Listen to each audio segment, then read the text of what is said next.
Hello everyone, welcome to iExam B. Students, my name is Anshul Malik and I'm currently working as Government Officer in Central Secretariat Services. Students, मैं आपको बताना चाहूँगा कि IBPS PO के application को fill up करने का आज लास्ट डेट है। आप सभी को पता है कि लगभग 7,000 के आसपास वैकेंसी अनाउंस हुई हैं। तो ये एक रिमाइंडर वीडियो है कि अगर आपने IBPS PO का एप्लीकेशन फॉर्म अभी तक नहीं भरा है तो अब से आज भर दें, क्योंकि आज 12 बजे तक ही आप उस फॉर्म को फिलअप कर पाएंगे। स्टूडेंट्स, मैं आपको बताना चाहूँगा कि जो प्रीलिम्स एग्ज़ाम डेट है हमारा वो 15th 16th एंड 22nd अक्टूबर है, यानी इन डेट्स पे आपका प्रीलिम्स एग्ज़ाम कंडक्ट कराया जाएगा। और जो आपका मेंस की एग्ज़ाम डेट है वो 26 नवंबर 2022 है। तो अगर आपने अपने फॉर्म को फिलअप नहीं किया है तो आज कर लीजिए। और अगर आपको तैयारी रिलेटेड कोई भी प्रॉब्लम है देन यू कैन हमें कमेंट बॉक्स में लिखकर बता सकते हैं, हम उस टॉपिक के ऊपर के लिए वीडियो लेकर आ जाएंगे। अगर मैं वैकेंसीज लिस्ट की बात करूं तो आप सभी को पता है कि लगभग 7,000 के आसपास अभी वैकेंसीज रिलीज़ हुई हैं। कुछ बैंकों ने अभी अपनी वैकेंसीज़ को रिपोर्ट नहीं किया है, तो आपको वैकेंसीज़ में इंक्रीज़ देखने को मिल सकता है। अगर हम बैंक ऑफ बड़ौदा की बात करें तो अभी वैकेंसीज़ नॉन रिपोर्टेड हैं। बैंक ऑफ इंडिया में टोटल वैकेंसी 535 है। बैंक ऑफ महाराष्ट्र ने अभी अभी वैकेंसीज़ रिलीज़ करी हैं, वहाँ पर भी 500 वैकेंसीज़ हैं। उसी तरीके से कैनरा बैंक में 2500 vacancies. Central bank of India ने अभी वैकेंसीज़ को रिपोर्ट नहीं किया है। सिमिलरली इंडियन ओवरसीज़ बैंक ने भी वैकेंसीज़ को रिपोर्ट नहीं किया है। पंजाब नेशनल बैंक की बात करें तो 500 वैकेंसीज़, पंजाब सिंध बैंक में 253 वैकेंसीज़, यूको बैंक में 550 वैकेंसीज़ और यूनियन बैंक ऑफ इंडिया में लगभग 2000 के आसपास वैकेंसीज़ हैं। तो आपको इनके हेडक्वार्टर्स के बारे में मालूम होना चाहिए कि कौन से सिटी में एक डिफरेंट बैंक का हेडक्वार्टर है, ताकि आपको हेल्प मिल पाए in order to achieve that particular location अगर आपका सिलेक्शन हो जाता है तो। और आपको नंबर ऑफ़ वैकेंसीज़ को भी कंसीडर करना चाहिए, क्योंकि यहाँ पर यूनियन बैंक ऑफ इंडिया में देखें तो लगभग 2000 के आसपास वैकेंसीज़ और कैनरा बैंक में 2500 वैकेंसीज़ हमारे पास हैं। स्टूडेंट्स, क्या क्या फैक्टर हमें कंसीडर करने चाहिए? सबसे पहले फैक्टर मैं आपको डिटेल में समझाऊंगा, पर मैं आपको बता देता हूं कि हम जॉब प्रायोरिटी पे बात करेंगे। वैकेंसीज़ पे मैं ऑलरेडी आपको बता चुका हूं कि कहाँ कितनी वैकेंसीज़ हैं, कहाँ हेड क्वार्टर सिचुएटेड है डिफरेंट बैंक्स के, वो भी मैं बताऊंगा। सैलरी एंड ट्रांसफ़र और वर्क कल्चर के बारे में भी हम थोड़ा बहुत डिस्कशन करेंगे, ताकि आपको हेल्प मिल पाए। एप्लीकेशन फिल करने से पहले सबसे पहला ध्यान आपको जॉब प्रायोरिटी पे देना पड़ेगा, क्योंकि मैं हमेशा स्टूडेंट को बोलता हूँ first decide what is your job priority. अगर आप लेडी एस्पिरेंट हैं और अपने होम के आसपास पोस्टिंग चाहते हैं तो आप उन्हीं बैंक को प्रेफरेंस देंगे जहाँ पर मैक्सिमम नंबर ऑफ़ ब्रांचेस होंगी उस स्टेट में। तो थोड़ा सा R&D आपको करना पड़ेगा, और आप नंबर ऑफ़ ब्रांचेस गूगल करके भी ढूंढ सकते हैं कि किस बैंक की सबसे ज़्यादा ब्रांचेस हैं, किस बैंक का हेडक्वार्टर आपकी सिटी में है। और अगर आप अपनी होम पोस्टिंग चाहते हैं तो आपको ये एनालिसिस तो ज़रूर करना पड़ेगा। उसी तरीके से अगर आप नॉर्थ इंडियन हैं या साउथ इंडियन है और अपने सिटी के आसपास पोस्ट होना चाहते हैं तो आपको उन्हीं बैंक को प्रेफरेंस देना पड़ेगा जिनके हेडक्वार्टर आपकी स्टेट में है, या फिर उस स्टेट में उस बैंक की सबसे ज़्यादा ब्रांचेस हैं। तो ये एनालिसिस बहुत इंपॉर्टेंट है students. And before making the final list आपको ये ध्यान में रखना पड़ेगा कि एक बार आपने एक किसी सिटी या पोस्ट स्टेट में पोस्टेड हो गए तो आपको काफ़ी लंबे टाइम तक वहाँ पर सर्व करना पड़ेगा।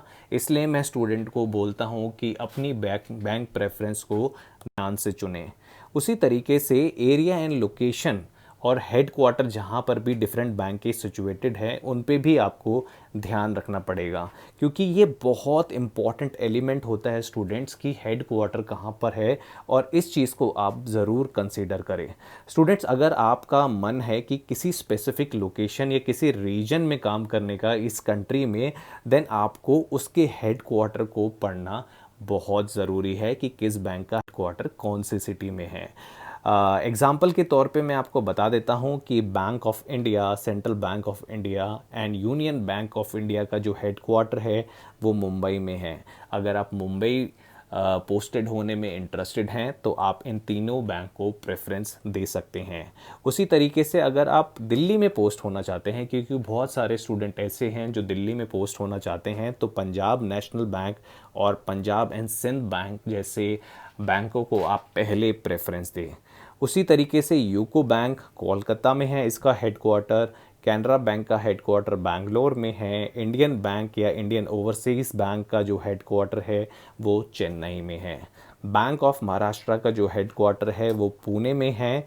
बैंक ऑफ बड़ौदा का जो हेडक्वार्टर है वो वडोदरा में है। So this is the important piece of information which you should know before applying for the IBPS PO 2022।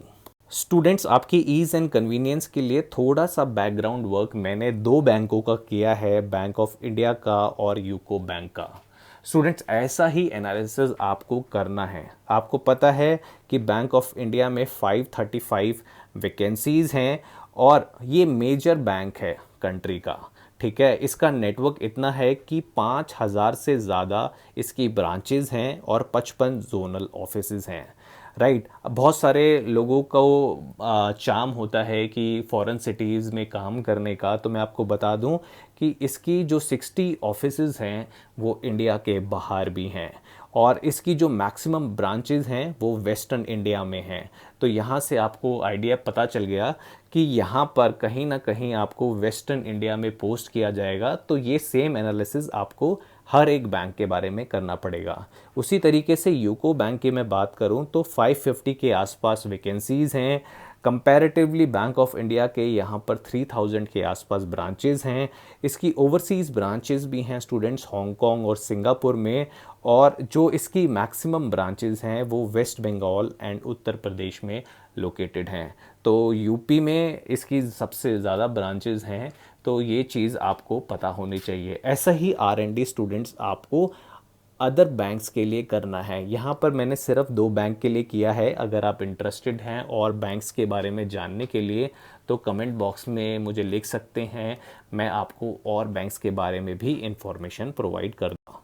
Students, अब बात करते हैं कि location preference and transfer policy के बारे में, क्योंकि बहुत सारे स्टूडेंट्स ऐसे होते हैं कि वो सेलेक्ट तो हो जाते हैं पर लोकेशन को लेके हमेशा परेशान रहते हैं और सोचते हैं कि बाद में जो ट्रांसफ़र है वो बहुत ही ईजी होता है। तो ऐसा नहीं होता, ठीक है, क्योंकि डिफरेंट बैंक्स की डिफरेंट पॉलिसीज़ होती हैं एक जगह से दूसरी जगह पर जाने के लिए, और बहुत सारे स्टूडेंट्स इसी चीज़ को नहीं समझ पाते हैं और गलत लोकेशन का चुनाव कर बैठते हैं।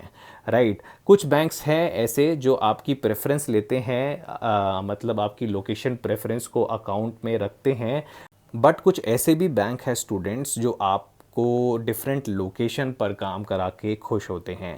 तो अपनी प्रेफरेंस लिस्ट को फाइनल करने से पहले आपको ये फिगर आउट करना पड़ेगा कि कौन सा बैंक आपके लिए बेस्ट है। थोड़े से बैंकों की ट्रांसफ़र पॉलिसी आप अपने फ्रेंड्स से जो ऑलरेडी सेलेक्ट हो चुके हैं उनसे आप पूछ सकते हैं। तो ये चीज़ों का ध्यान आपको ज़रूर रखना है।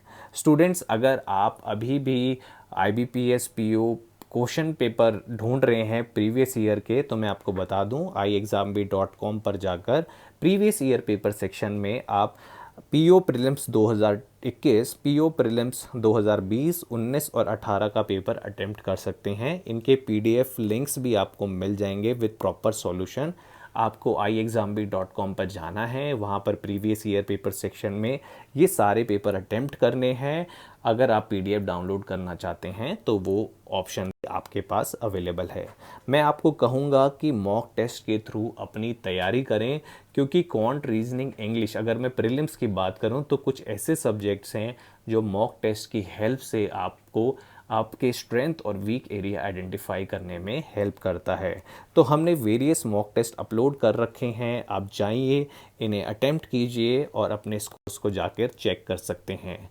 स्टूडेंट्स, आई होप कि आपको एक क्लियर कट आइडिया मिल गया होगा कि बैंक प्रेफरेंस चूज़ करना कितना इंपॉर्टेंट है while filling out the form. Students, आज की वीडियो में इतना ही था। अगर आपके कुछ कमेंट्स हों तो आप कमेंट बॉक्स में हमें लिख सकते हैं। We would be happy to help you out. Thank you students and thanks for watching iExamB.